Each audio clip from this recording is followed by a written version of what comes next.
l'heure de vous informer, messieurs et dames, bienvenue au titre. Clôture ce mardi à Kinshasa de la 7e conférence de gouverneurs de 26 provinces de la RDC. Durant 2 jours, les chefs des exécutifs provinciaux ont réfléchi sur la gouvernance de leur entité dans le contexte démocratique actuel au pays. C'est le début de vacances pour les députés provinciaux du Nord Kivu. Ils ont clôturé ce mardi leur session ordinaire de ce temps vécue sur fond de la COVID-19. Voilà tout pour les titres. Le détail, c'est dans un instant.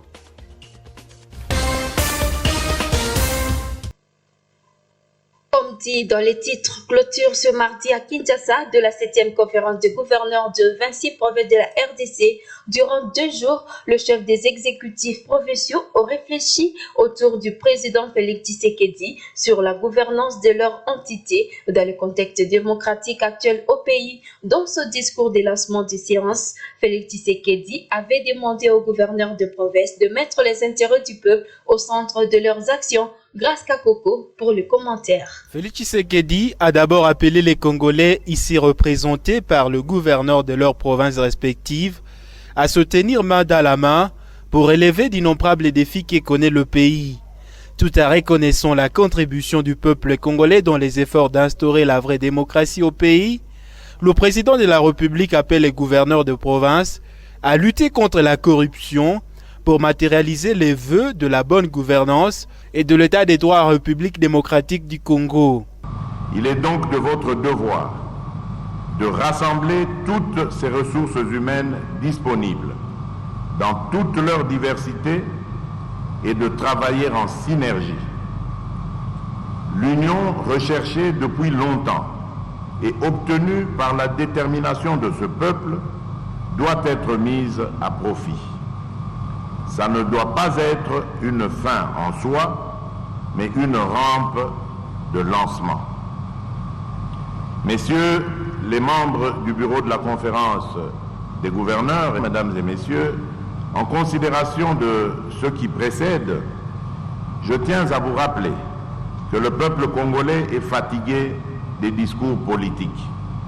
Il tient à la réalisation de son bien-être par une politique volontariste qui tient compte de ses aspirations au progrès social. Pour y arriver, nous nous devons, en sus des demandes spécifiques déjà énoncées, de raffermir notre démocratie, de consolider l'état de droit et la bonne gouvernance, de procéder à la relance de la construction des infrastructures publiques de notre pays. Nous devons abandonner les pratiques honteuses de corruption et de détournement des deniers publics. Le chef de l'État attend de la conférence des gouverneurs un compte rendu qui explicite les vrais problèmes que connaissent leurs entités respectives. Nous mettrons le peuple au centre de nos... Nous l'avons annoncé dans les titres. La clôture de la session ordinaire de septembre à l'Assemblée provinciale du Nord Kivu est intervenue ce mardi 29 décembre 2020. Cette session, essentiellement budgétaire, a été bouclée dans une plénière organisée en format réduit suite à la COVID-19 sous la présidence de l'honorable Jean-Paul Lumbulumbu, vice-président de cet organe délibérant. Détail avec Jonas Kiriko. Témoin de cette activité, Madame Marie-Lumo Kaombo, vice-gouverneur et représentant du gouverneur Carlin Zanzouka-Sivita en mission à Kinshasa. Pour l'élu de Walikale, Prince Kiyangi, cette session a rempli sa mission qui est celle de doter les gouvernements provinciaux de moyens de sa politique. Nous avons été dans une session purement budgétaire et à cette occasion nous avons doté le gouvernement provincial de budget pour l'année, pour l'exercice 2021 et c'est sur la base de ce budget-là que le gouvernement provincial va devoir réaliser des projets en province du Nord Kivu tout au long de l'année. Donc c'est ça la grande matière qui a été traitée et c'est ça, on l'appelle session budgétaire parce que c'est en lien avec le vote, l'adoption du budget pour l'exercice 2021.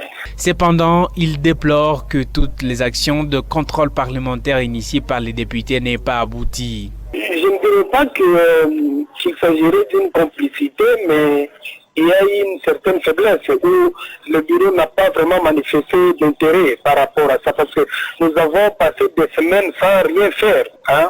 On croyait que des plénières allaient être organisées, mais on a passé des semaines entières en ville de Goma.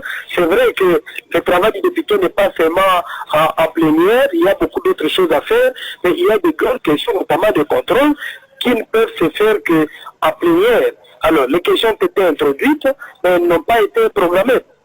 Personnellement, moi, j'ai introduit une question orale avec débat qui était adressée au ministre des Mines et Finances, mais ça n'a pas été programmé. Et beaucoup d'autres matières. Cette session essentiellement budgétaire est la dernière de l'année 2020. Elle vient d'être bouclée dans une plénière organisée dans un format très réduit suite à la COVID-19 sous la présidence de l'honorable Jean-Paul Lumbulumbu, vice-président de cet organe délibérant, faisant aussi l'intérim du président en mission. Quittons Kinshasa pour nous rentrer à Beni où la population est appelée à réitérer sa collaboration avec le service de sécurité pour reconstruire la paix dans cette entité déchirée par la guerre du groupe armé des forces démocratiques et alliées. Appel fait ce mardi 29 décembre 2020 par le comité urbain de sécurité et la MONUSCO. C'était au cours d'un point de presse qu'ils ont conjointement animé à la mairie de Beni dans le but de mettre fin à une sorte de méfiance entre populations avec la MONUSCO ou les forces de l'ordre et de sécurité congolaises. Ce dernier temps, c'est après des échauffourées dimanche entre ces derniers au quartier Rwangoma où plusieurs personnes étaient blessées dans tous les rangs et une moto de la police échantillée par la population. Delphi Mupanda pour le compte rendu. Pour le maire de la ville de Beni, l'ennemi est rusé, on ne doit pas jouer ce jeu. Bakonama Modeste indique que l'ennemi n'est ni la police, ni le maire, la MONUSCO et l'armée, mais plutôt la DEF. Lorsque l'ennemi réussit à nous diviser, là il gagne la guerre. Mais lorsque nous sommes soudés, nous gagnons la guerre ensemble. L'ennemi ce n'est pas le maire de la ville, l'ennemi ce n'est pas la police, l'ennemi ce n'est pas l'armée, l'ennemi ce n'est pas la MONUSCO. L'ennemi est connu, c'est la DEF. Mais il est rusé et il est suffisamment intelligent, ce terroriste-là, capable de nous opposer les uns aux autres pour que lui gagne la guerre. Et nous ne devons pas faire soli. Nous n'allons pas préparer le passage de l'ennemi à nous opposant les uns contre les autres. L'ennemi sait nous envoyer à prison à distance. L'ennemi sait nous tuer à distance. L'ennemi sait brûler nos bureaux à distance. Il nous utilise et nous-mêmes nous brûlons nos bureaux. La MONUSCO est au Congo sur invitation des autorités congolaises. Les forces armées de la RDC ne doivent accepter l'échec imposé par l'ennemi qui viserait le contrôle de la région, a fait savoir le colonel Kisi Mukasimba Kayabo, coordonnateur des opérations civilo-militaires en mission à Beni, qui représentait le commandant des opérations Soukula 1. Selon lui, même dans les rats des FARDC, des pertes en vies humaines y soient enregistrées, la population doit prêter main forte à l'armée. Je vous informe que nous avons enregistré des morts de notre côté. Nous bénéficions de l'appui de la MONUSCO en carburant et en vivres. Je demande à notre population, je demande à notre jeunesse de ne pas s'attaquer à notre mère. Tout simplement, les faire chercher comment appuyer l'ennemi parce que l'ennemi, son rôle est de nous amener à un échec au moment où nous, l'armée, ne doit pas aussi accepter cet échec. La situation est difficile, révèle la MONUSCO. La solution qui s'avère impérative reste la collaboration FARDC-PNC, MONUSCO et population.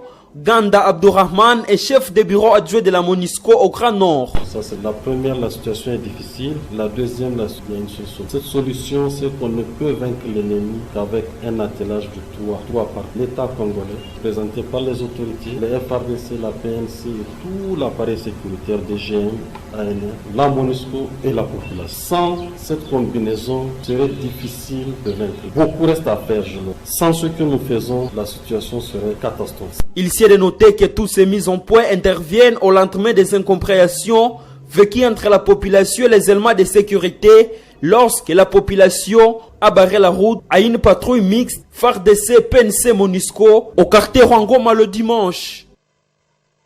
Autre chose dans cette édition, depuis des temps, Butembo connaît le boom de l'élevage de volailles, notamment les poules de race améliorées. Dans plusieurs points, des habitants ont érigé des poulaillers, rendant Butembo indépendante vis-à-vis de l'Ouganda où elle importait des poules de race améliorées. Conséquence, des charcuteries se sont multipliées pour proposer la viande de volaille en prix défiant toute concurrence, ce qui impacte négativement le marché de poules de race locale. Un reportage signé Francine Moussoa.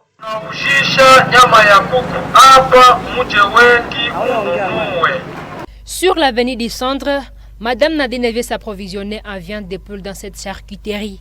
Elle n'est pas la seule à le faire, car depuis un temps, on assiste à une ruée des habitants vers les viandes de poule de cette race améliorée, communément appelée Prodiki. Elles sont disponibles à quantité dans des charcuteries et coûtent moins cher comparativement à d'autres viandes. En fait, les poules de la race améliorée ont une grande quantité par rapport à celles locales. Nous les achetons déjà arrangées, ça ne demande pas beaucoup de travaux pour préparer. Et à propos du prix, elle est moins chère. Je ne peux pas acheter une poule de $10 alors qu'il y en a pour 5.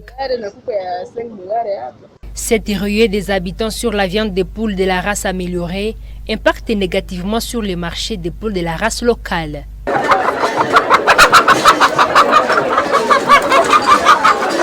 Sur cette rangée du marché central, quelques poules de la race locale sont exposées au-dessus des poulaillers garnis de volailles. La vendeuse Kavira est là depuis le matin, mais peine à écouler ses poules. Alors qu'avant le boom de l'élevage de poules de la race améliorée, localement connu sous le nom de Prodiki, sa marchandise faisait bonne affaire.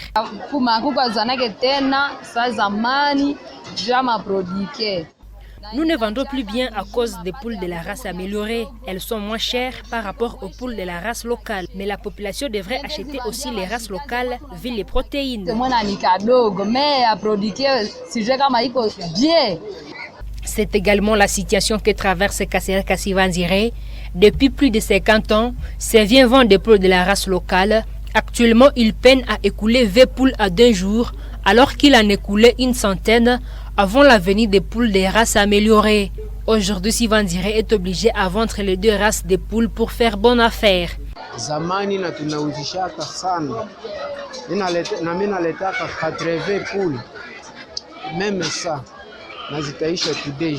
Avant, nous vendions vraiment. Je pouvais amener 180 poules qui pouvaient s'acheter à 2 jours. Alors qu'à nos jours, 20 poules s'écoulent difficilement en 2 jours. Les gens préfèrent les poules de la race améliorée, faute des prix. Et moi, j'ai résolu vendre les 2 séries.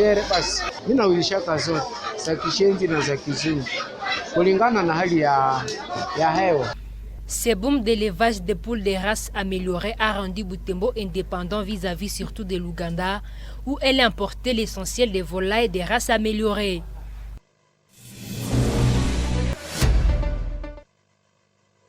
Par le sport, poursuite du championnat local de football pour les équipes de la 2e division. Pour ce mardi, 2 rencontres ont été au programme au stade Mantokeo. À 14h, l'AS Abeille a battu l'AS Rayon sur une note de 3-0. La deuxième rencontre devra opposer le RCK à l'US Simba Club, mais elle n'a pas eu lieu suite à l'absence de l'US Simba Club. D'autres rencontres sont prévues ce mercredi 30 décembre. Le FC Pic Vert croisera le club Nouvelle Génération en première explication, alors que le FC Kalamou croisera Lyon Féroce. Voilà tout pour cette édition. Messieurs et dames, nous vous adressons nos vœux le meilleur pour cette année. Au revoir.